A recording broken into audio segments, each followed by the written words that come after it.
આપણે એલ્યુમિનિયમનો 35 નંબરનો વાયર વાપરવાનો છે અને 290 આટા નાખવાના છે અને કોઇલની લંબાઈ છે એ 54 સેન્ટીમીટર રાખવાની છે।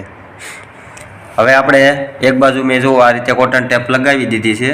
હવે આપણે આ બીજી બાજુ પણ કોટન ટેપ લગાડીને કમ્પ્લીટ કરીને પછી આપણે આ નાની કોઇલ છે એ પહેલાં બેહારવાની છે અને મોટી કોઇલ પછી બેહારવાની છે। હાલો હું તમને હવે નાની કોઇલ કઈ રીતે બેહારવાની છે એ બતાવું।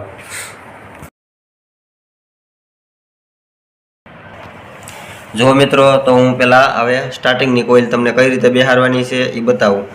જો આ રીતે કોઇલને પકડીને તમારે આ રીતે આટી મારવાની છે અને આ રીતે કોઇલને વાળી દેવાની છે। રેડી?